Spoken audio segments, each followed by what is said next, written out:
This week on A Lively Experiment, the cost of replacing the Washington Bridge skyrockets. And there have been a number of developments at the General Assembly this week. We'll have the highlights. A Lively Experiment is generously underwritten by... Hi, I'm John Hazen-White Jr. For over 30 years, A Lively Experiment has provided insight and analysis of the political issues that face Rhode Islanders. I'm a proud supporter of this great program and Rhode Island PBS. Joining us on the panel, John Marion, Executive Director of Common Cause Rhode Island, Brown University political science professor Wendy Schiller, and political contributor Don Roach. Welcome to this week's Lively. I'm Jim Hummel, and we appreciate you spending part of your weekend with us. While we all wait for the day of reckoning Governor McKee promised 8 weeks ago for those responsible for the failure of the Washington Bridge, we found out this week, to no one's surprise, that the price tag for the replacement has increased dramatically. The total, with some additions to the original estimate, could be pushing nearly $500 million. That's a lot of money, Wendy, and a lot more than we expected before. I think you and I were talking this week. Where is the General Assembly in all of this? We don't have any answers. They had one oversight hearing, and now they're going to have to swallow. Joe Sakarchi's like, I'm not sure where we're going to get this money. Yeah, I mean, I'm really sort of very surprised that there hasn't been more follow-up, more, hauling people from DOT, not just Alviti, maybe subpoenaing some of the contractors. I know there are other legal investigations going on, but it seems like, the great sound of silence from the state legislature on what appears to be, a natural, erosion of a bridge. Materials erode, bridges erode. But the oversight in this, going all the way back to the Raimondo administration, where was it? And when they knew there were more significant problems, why didn't they take stronger steps to try to address them? And that's a real question that, the person who's running DOT now was the person who was running DOT then. And we want to have much more clear answers than we do. John. Yeah, it's the 20th anniversary this year of separation of powers. My organization had a lot to do with that. But the legislature never built out the oversight function that we sort of thought would happen 20 years ago. They just don't have the staff to do the digging that Wendy's talking about. So, they had some hearings. They were fairly superficial, asking questions. But they need to do the document dive. We're seeing the press do its best, but the legislature really needs to hire the staff to do the oversight. It's literally costing us money that the legislature can't do that. And it feels like, does McKee care about the words that he's telling the public? When he's talking about coming up with these forensic analysis and all these different things, like my trust and faith, which, as a Rhode Island resident for almost 30 years, is already low, but it's really lowered through this process when we don't know what happened. We do need to figure out what happened. If it is just general erosion, okay, fine, but can we just know what that is? And then, how did the estimate for fixing the bridge change so much so quickly? And is it going to change again? Is it going to be, $750 million in a year? So I think there's just a lot of questions, and I don't have any faith, and I don't know if the Rhode Island public should have faith in the administration ability to actually fix the bridge. And it almost seems like the fallback now is whenever you ask, well, let's take the deep dive. Well, we don't want to get in the way of the legal process now. So they've hired these two lawyers. So I don't know has the signal gone to the General Assembly? Let's wait till that plays out, because it seems like they're going down two paths, Wendy. One is potentially money like they did in 38 studios. But then what about accountability on personnel and people within state government? Well, it's a small state, and Rhode Island does business with state private engineering firms, the state engineers, contractors from Massachusetts and Rhode Island. It is a small community, and there are a lot of other projects going on. So there is some way in which you don't want to go after wholesale a contractor, because it could be that they're doing a lot of other work that's perfectly fine. So I think it's delicate because it's so small and the community is so small. But the idea that you're just going to blame the contractors, to me, doesn't seem reasonable when there's a lot of oversight from the DOT, and we want to know where it was. But I feel like you need accountability. Wendy's argument feels to me like if someone does a lot of great stuff, but they also rob from a bank, we don't want to, stop all the other great things that they're doing. I know that's not what you're saying, but that's just how I heard it. And I just feel like The public needs to have trust that if somebody does something wrong, we can figure it out. Or if something goes wrong, we have the resources, the capabilities, and the skill set to understand what happened. And especially with this bridge, I don't think we have that. And the other question that I've heard is, there's only a certain pool of people who can do the work. You know, you have Aetna that does bridges, and there's others that have done work. Cardi's out of business now. If you don't know what happened leading up to the failure, are you going to choose somebody who ultimately might be held responsible for what happened in the past? No, and Don, mentioned they're doing a lot of bridges right now, right? So you drive up 146 and they're doing a flyover, and we're redoing all the bridges, which we've needed to do because we always, fall last in the rankings of the civil engineers. But, if it's the same couple of firms doing all the bridges and we're not holding them accountable for the failure of the biggest bridge, how do we know they're doing a good job on the other ones? Yeah, but let's backtrack a little bit, and I think some of your viewers know that I have family members in transportation and engineering, and it's not that they broke the bridge, right? I mean, it's not like contractors broke the bridge or didn't. It's that I think way back in 2016, it was clear that the repairs that were starting to go, there was millions of dollars allocated. I think they started to realize, and we have to figure out who's they. Is it DOT officials? Is it the contractors? The conversation. Really, this is starting to go. We need to do more than we're doing. And who's going to make that decision? And so that's what I want to know. In 2016, what did DOT really know about the structure of the bridge, and what decisions were made about how you were going to repair it? And I think that's something we don't know. But Patrick Anderson had that big takeout a couple of weeks ago that said they knew 10 years ago, they knew 5 years ago, and now every time you ask the governor or the administration, they say, well, we need to let the process play out. And when I heard the Day of Reckoning press conference, it sounded to me like they had in mind, like, it's coming soon, we've taken a look, and that's been 8 weeks. So what has changed in that 8 weeks? Jim, your guess is as good as Come mine. on, Nostradamus. You would have all the answers here. I wish, but I think that's my point here, is that if you as the governor come out with something that strong, and here we are still waiting for answers, what type of credibility do you have in fixing this problem or even understanding what the problem is? Right. Yeah, John has done such amazing work, and your organization does such great work. We're a small state, but these people who are involved, Alviti, McKee, the contractors, the people who design things, they know each other a long time. They all run, they know each other. They're very embedded with each other. And I don't know what decisions were made, who knew what. We don't know that. But it's harder in an environment where you know each other, you have to work together, and you still have to work together. Right. So I thought that the governor should not have used Day of Reckoning. I thought it was an extreme phrase. And I thought, you say you don't even know what happened.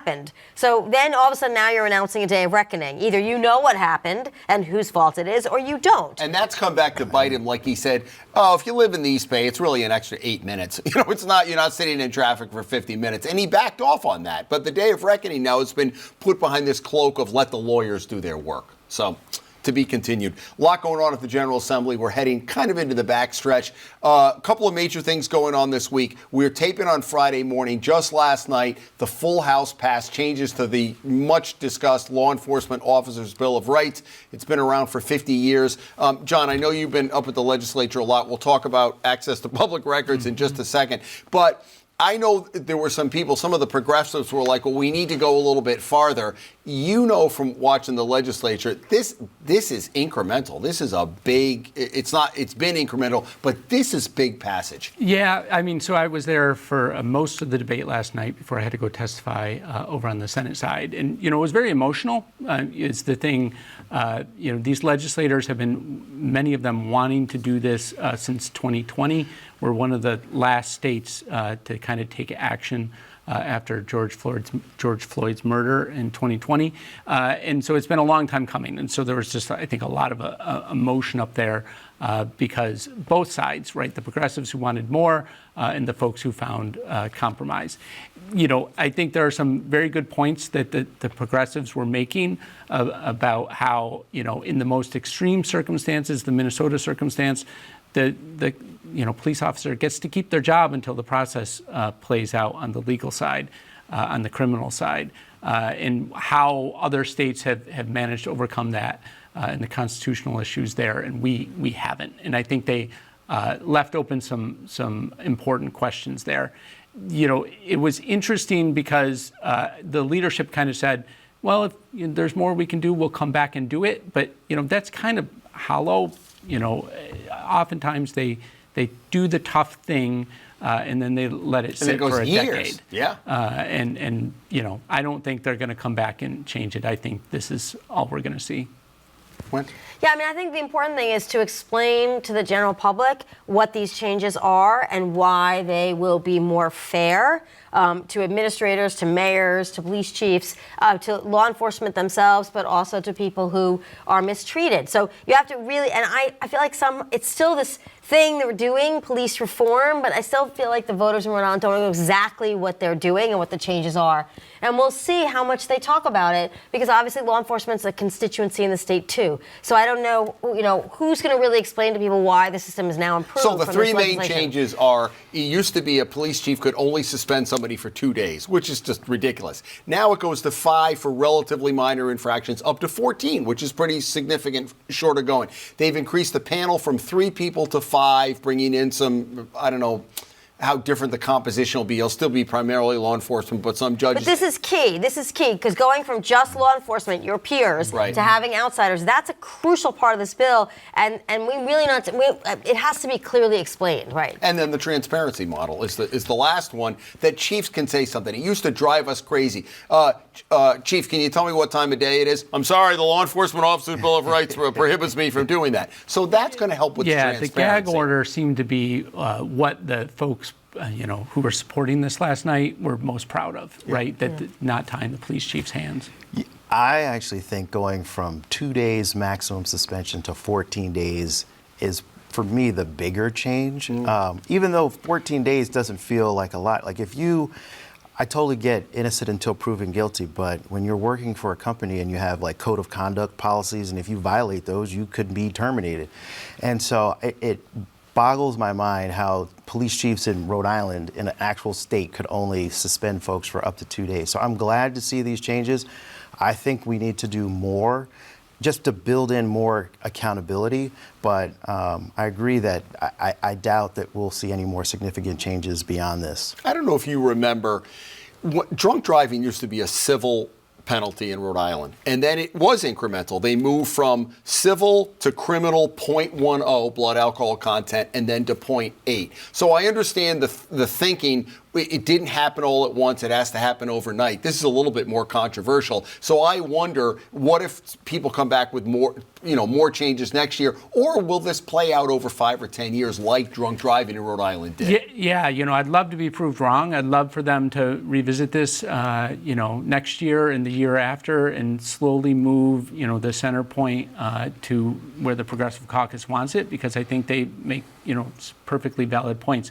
It's also going to be interesting how it plays out, right? So this bill makes a distinction between sort of, major things that police officers do wrong and not wearing minor, your hat at the right time, right? That's the one they use as an example, not wearing the hat, not covering up the tattoos.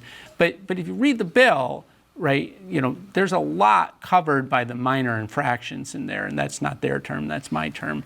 And I think we're going to see some minor infractions that people are pretty outraged about, and I'm hoping that line moves too, because I think, that wasn't set at the right level. Go ahead. No, I think overall, it seems to be per capita, our law enforcement and complaints about, really egregious acts are lower than a lot of other states.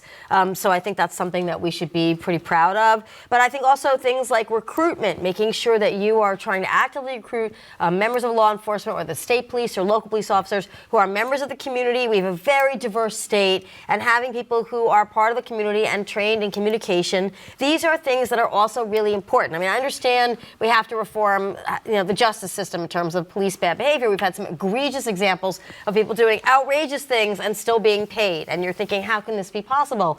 But on the other hand, we also want to think about sort of the best, most modern policing. Make sure that there's enough money to make sure that you don't always go to the worst case scenario. You don't always, assume the worst of people. And that's going to take effort, money, and more recruitment. And so they go hand in hand, I think, with this bill.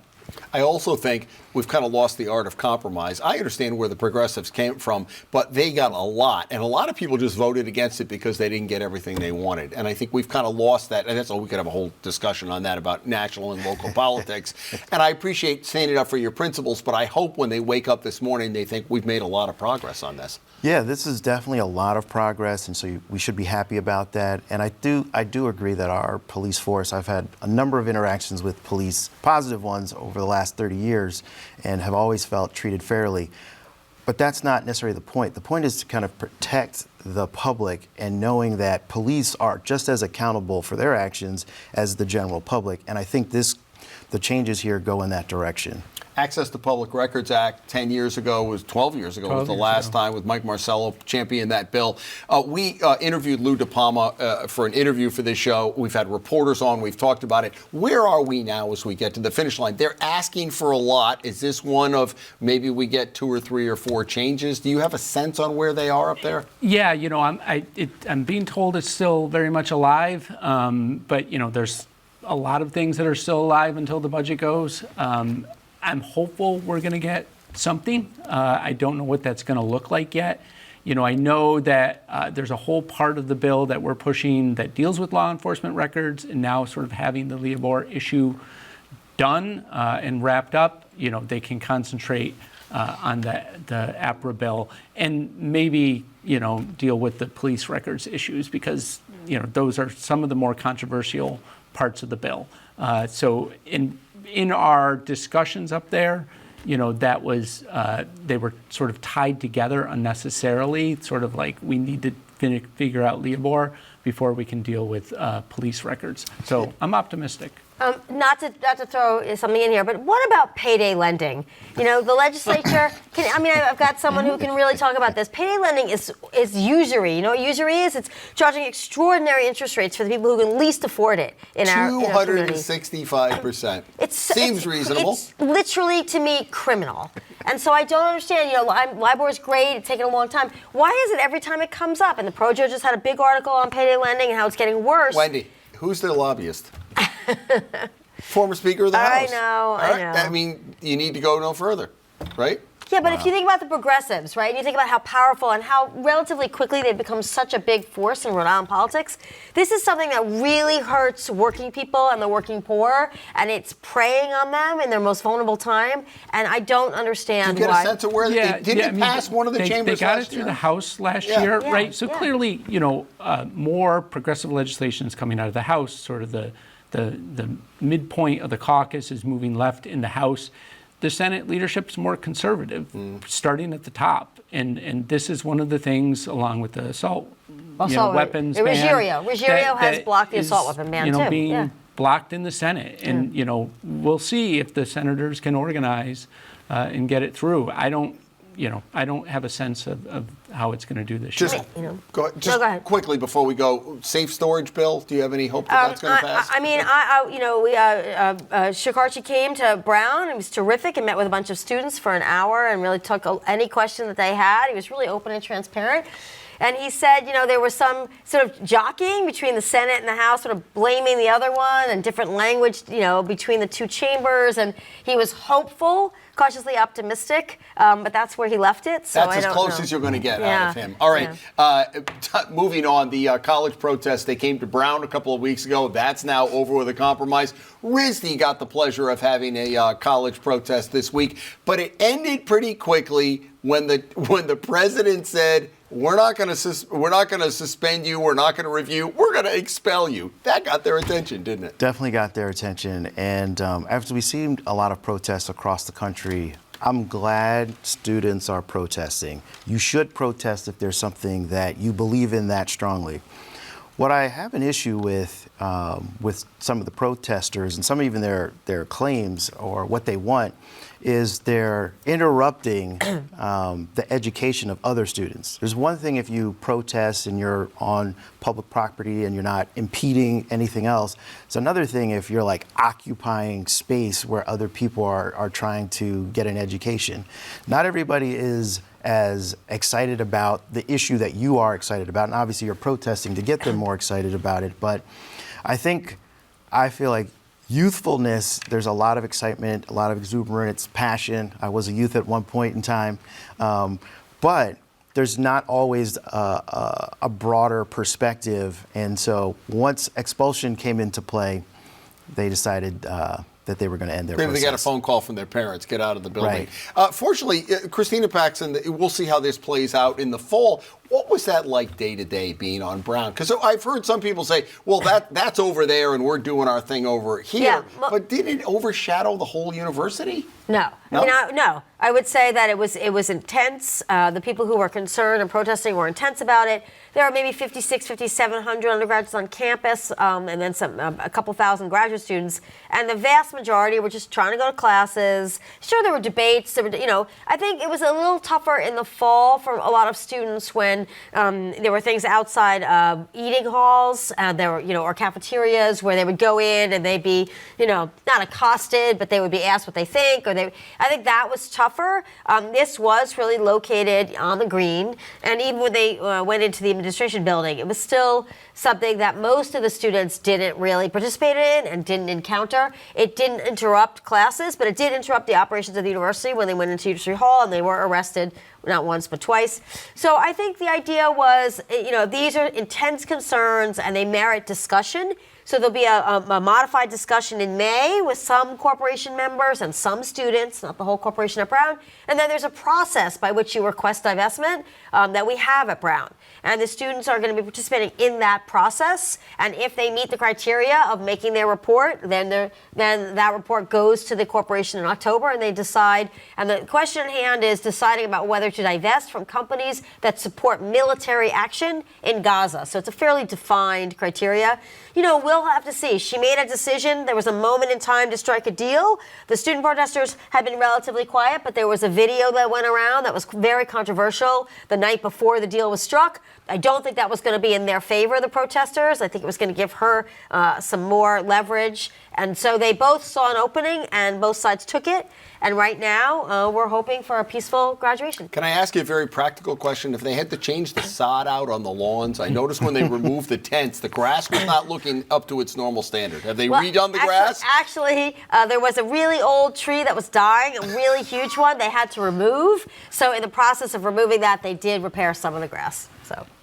Yeah, I mean, I think Brown was the best case scenario for how it could turn out. But the disturbing thing for me has been seeing some of the reporting about the donors and how sort of the tail is wagging the dog, because these universities are, value their endowments so much, and these very, very, very large donors who are threatening to withhold funds. And really, the point of the university isn't the endowment. The point of the university, is engaging in the education. And so, it's disturbing. I lived through the divestment process or protests in the South 80s Africa, yeah. around South Africa. But the endowments were a fraction of what they are now, right? These endowments have really become, so important to these universities. And that's why we're seeing people appointed university presidents like the president in Columbia, who was a banker. Yeah, financial background. She was not an academic like the president of Brown, who came up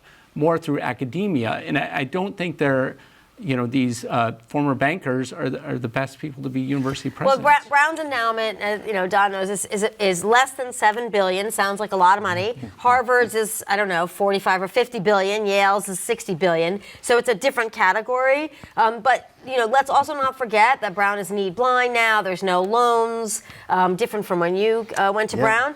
And the donor money, I can understand where people don't want donor influence, but donor money and the endowment helps to provide opportunity for people to go to a lot of schools that have this kind of wealth, who could not afford it otherwise. And that's a trade-off. It's a balance. You don't want any donor set to influence foreign policy for a university or investment policy. On the other hand, you can't dismiss the donors as not being the vehicles for providing opportunity for students who otherwise wouldn't have it. So that's where I differ a little bit from you on that. Let's do this. I do want to ask you one question about this, but I don't want to short you on outrages or kudos. So let's do that, and then we'll get back to another question. Don, do you have an outrage or kudo this week? Outrage this week. It's just college costs. My middle son's going to college this year, and when I went to Brown, I think it was in the 30s, and obviously that it's been a while since I've been in college, but to see costs of like $75,000, $80,000 a year for college, that's just crazy. So if anybody else out there has got kids going to school and you're seeing those types of costs, how do we get those costs under control? Especially when you have twins, right, John? Yeah. So I have, as Jim knows, like Jim, I have twins who are high school seniors, and we're looking at the bill, and it is scary. Yeah. Do you have an outrage or a kudo? Yeah, I have a kudo. So it was announced, I think, on Wednesday that Beacon Communications, which is the 3 newspapers, the Warwick Beacon, Cranston Herald, and Johnson Sunrise, are going to be purchased by Joy Fox, who's sort of a well-known political operative in the state. And, John Howell is sort of an institution of journalism in the state of Rhode Island for 50 years. And, the threat is always out there that when this generation of small-town newspaper publishers, wants to retire, and deservedly so, they're not going to, be able to find a buyer. So it's great that those weekly papers are going to live on under the guidance of local ownership, because we've seen what out-of-state ownership does. It just ravages the newspapers. Yeah, and John's going to keep his hand editorially, which is good. What do you have? Guns. We had a very tragic situation in Lowell, just to the north of us, where a man, there was no problems, but apparently the man had 8 guns in the household, and very sadly he murdered his wife, his 7-year-old daughter, and then called the family and said, "I killed him," and then killed himself. Horrible. So let's start, if people are not willing to limit guns, first of all, I don't know why someone needs 8 guns in their household, but if not, safe storage. Safe storage means that if you're getting impulsive and you're upset and you're angry and you still have to go and unlock a safe storage container for your gun, it gives you another minute or another minute and a half. Maybe the victims can get out. It just slows things down. So if we can't go to limiting guns, let's try to limit injury and death. And let's pay attention to this. There is no reason we have to live like this in America. Last thing, we don't have time. I was going to get into a whole thing about the protesters, but we'll save that for another day. Just about 30 seconds left. What else are you looking at the General Assembly between now and the finish line? Yeah, I mean, I think it's going to be very interesting what the budget happens. Shikarchi says he has sort of $1 billion worth of requests from people and not $1 billion to fund it. And then, from our perspective, the Secretary of State has a lot of bills around elections in, which ones are they going to let fly? We need to kind of move our primary a little bit earlier to add some time for them to review these signatures, which we've seen blow up in the last 3 election cycles. So I'm looking, at elections, obviously the APRA bill, and the budget. All right, get some sleep the next couple of weeks. Actually, you can sleep in the summer. Yep. You don't sleep in the next couple of weeks. Folks, thank you for your time. John, good to have you back, and Wendy and Don. If you don't catch us Friday at 7 or Sunday at noon, we archive all of our shows at Rhode Island, ripbs.org/lively. It is going to be a crazy next couple of weeks. We will have full coverage and analysis. We hope you join us back here next week as the Lively experiment continues. Have a great weekend.